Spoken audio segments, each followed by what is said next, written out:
আগামী 2 তারিখ আবার ডেকেছে আমাদের মাননীয় প্রধান উপদেষ্টা। ভাবটা আমরা বুঝছি এরকম, আনুষ্ঠানিকতা আয়োজনের কোনো কমতি নেই, কিন্তু কাজের কোনো খবর নেই। আবার ডেকেছেন 2 তারিখে, এই যে দ্বিতীয় পর্বের আলোচনার আবার শুভ উদ্বোধন হবে। নির্বাচন বিলম্বিত হওয়ার একটিও কারণ নাই, আপনার সামনে যুক্তি নাই কেন আপনি ডিসেম্বরের বাইরে যেয়ে নির্বাচন দিবেন, সেটার পক্ষে একটিও যুক্তি নাই। কিন্তু শুধু বলেন ডিসেম্বর থেকে জুন, ডিসেম্বর থেকে জুন। কেন আসর করেছে আপনার যে ডিসেম্বর থেকে জুনের ভিতরে এর মধ্যে বলতে থাকতে হবে? ডিসেম্বরের আগেই নির্বাচন দিতে হবে, বাংলাদেশের মানুষের দাবি। সংস্কারের কথা বলে আর কত বিলম্ব করবেন? সংস্কারের জন্য আমি এটা পত্রিকা এখানে বসে পড়ছিলাম কয়েকদিন আগে, এটা সংস্কার কমিশনের ভাইস চেয়ারম্যান বা সহসভাপতি তার একটা সাক্ষাৎকার দিয়ে বলেছে। এইখানে যা পড়লাম আমি, তাতে তিনি নিজেই স্বীকার করছেন নির্বাচন ব্যবস্থা সংস্কার কমিশনের প্রায় সব রিপোর্টে 2-1টি বাদে সবাই একমত। দুর্নীতি দমন কমিশনের সমস্ত সংস্কারে তার কথা সকল দল প্রায় একমত। প্রশাসনের ক্ষেত্রে 2-1টি বিষয় ছাড়া প্রায় সকলেই একমত। বাকি রইল জুডিশিয়ারির ক্ষেত্রে শুধু বলেছে বিচার বিভাগের কিছু কিছু বিকেন্দ্রীকরণের জন্য আদালত উপজেলা পর্যায়ে সেই বিষয়ে ভিন্ন মত বা মিশ্র মত আছে, বাট আমরা একমত হয়েছিলাম নীতিগতভাবে বিএনপির পক্ষ থেকে। তাছাড়া বিচার বিভাগের অন্যান্য বিষয়ে যেগুলো বিচার বিভাগের সত্যিকারভাবে স্বাধীনতা দেবে, সত্যিকার ইন্ডিপেন্ডেন্ট জুডিশিয়ারি প্রতিষ্ঠিত হবে, তার মধ্যে মাত্র জিনিস আছে 3টা। একটা হচ্ছে প্রধান বিচারপতি নিয়োগ কীভাবে হবে, আরেকটা হচ্ছে সুপ্রিম জুডিশিয়াল কাউন্সিলের আর কি এখতিয়ার বাড়বে, একটা হচ্ছে যে বিচারক নিয়োগের জন্য আইন, আরেকটা হচ্ছে অধস্তন আদালতের নিয়ন্ত্রণ ক্ষমতা আর্টিকেল 116 অনুসারে তারা উল্লেখ করেছেন। এই সমস্ত বিষয়ে প্রায় কাছাকাছি এসছে। এখন বাকি রইল সংবিধান। ওনারা যা চান শুনে রাখুন, মাননীয় সংস্কার কমিশনের নেতৃবৃন্দ ইনক্লুডিং মাননীয় প্রধান উপদেষ্টা। সংস্কার কমিশনে আপনারা নিজেদের মতো করে যে সমস্ত সংস্কার সংবিধানে চান, সেই সংস্কারগুলো জাতিকে মেনে নিতে হবে। এই ইগু কেন আপনারা লালন করেন? আপনারা কেন মনে করেন এনসিসি, ন্যাশনাল কনস্টিটিউশনাল কাউন্সিল নামে যেটা পরিচিত, তাকে সর্বোচ্চ ক্ষমতা দিয়ে রাষ্ট্রের সমস্ত অঙ্গকে আপনারা বেকার করে দিবেন? সেটা আমাদেরকে কেন মানতে বলেন? বলে যে সেই বিষয়ে কোনো সিদ্ধান্ত আসেনি।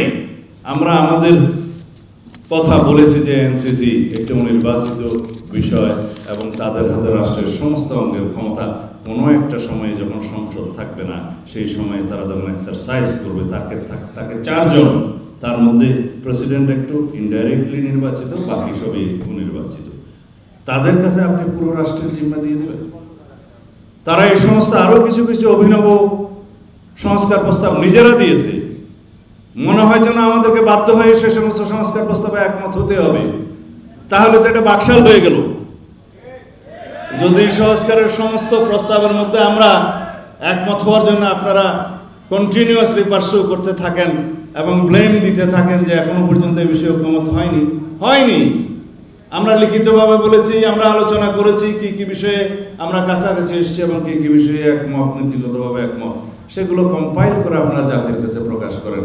আগামী 2 তারিখ আবার ডেকেছে আমাদের মাননীয় প্রধান উপদেষ্টা। ভাবটা আমরা বুঝছি এরকম, আনুষ্ঠানিকতা আয়োজনের কোনো কমতি নেই, কিন্তু কাজের কোনো খবর নেই। আবার ডেকেছেন 2 তারিখে, এই যে দ্বিতীয় পর্বের আলোচনার আবার শুভ উদ্বোধন হবে। কেন উদ্বোধন কয়বার করতে হয়? আমি এখানে আরেকটা অনুষ্ঠানে এসেছিলাম, আমাদের একজন লেখক, তিনি দেশনেত্রী বেগম খালেদা জিয়ার উপর একটি কিতাব লিখেছিলেন, প্রামাণ্য। সেইটার 4th কি 5ম এডিশনের আবার পুনরায় শুভ উদ্বোধনীতে এসেছিলাম। সেই রকম এই সংস্কার নিয়ে আবার কতবার উদ্বোধন করবেন? প্রথম পর্যায়ের একবার উদ্বোধন করেছেন আলোচনা, দ্বিতীয় পর্যায়ে আবার উদ্বোধন করবেন, তৃতীয় পর্যায়ে গিয়ে আবার আপনারা এটা একত্রিত করবেন। এইভাবে আপনারা আমাদেরকে সংস্কারের কলা দেখাচ্ছেন। সংস্কার হবে, সংস্কার আমাদের প্রধানতম এজেন্ডা।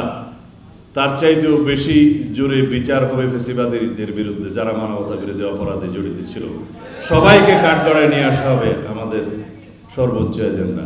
কিন্তু নির্বাচন বাংলাদেশের মানুষকে এই ডিসেম্বরের মধ্যে দিবেন বলে যে আপনি আশ্বস্ত করেছিলেন আমাদের সামনে, পরবর্তীতে আপনি সরে গেলেন, সেটা ঠিক করেন নাই। নির্বাচন বিলম্বিত হওয়ার একটিও কারণ নাই, আপনার সামনে যুক্তি নাই কেন আপনি ডিসেম্বরের বাইরে যেয়ে নির্বাচন দিবেন, সেটার পক্ষে একটিও যুক্তি নাই। কিন্তু শুধু বলেন ডিসেম্বর থেকে জুন কেন আসর করেছে আপনার যে ডিসেম্বর থেকে জুনের ভিতরে এর মধ্যে বলতে থাকতে হবে? ডিসেম্বরের আগেই নির্বাচন দিতে হবে বাংলাদেশের মানুষের দাবি, আমাদের দাবি। একটি কারণও নাই ডিসেম্বরের বাইরে নির্বাচন যাওয়ার। সংস্কার এবং নির্বাচন চলমান প্রক্রিয়া, যারাই রাষ্ট্র ক্ষমতা আসুক তারা প্রতিশ্রুত সেই সংস্কার এবং বিচার চালিয়ে নিয়ে যাবে। এটা বিচার বিভাগের স্বাধীন বিচার বিভাগের এখতিয়ার, তারা তাদের মতো স্বাধীনভাবে বিচার পরিচালনা করবে, বিচার কার্য আমরা শুধু সহায়তা করব। আর সংস্কার তো কখনো শেষ হয় না। এটা পৃথিবী যতদিন থাকবে, দেশ যতদিন থাকবে, মানব যতদিন থাকবে, ততদিন তাদের চাহিদা অনুসারে, দেশের চাহিদা অনুসারে সংস্কার হইতেই থাকবে। এটা চলমান প্রক্রিয়া। আর ওনাদের ভাষ্যের মধ্যে যে সংস্কার সমাপ্ত করেই সব দিতে হবে কেন? যাই হোক, অনেক কথা বললাম। সাংবাদিক বন্ধুদের কাছে আমার অনুরোধ, আপনারা জাতির সামনে উন্মুক্ত করবেন যে যদি ডিসেম্বরের পরে নির্বাচন অনুষ্ঠানের জন্য একটি যুক্তিও তাদের থাকে, সেটা যেন তারা প্রকাশ করে।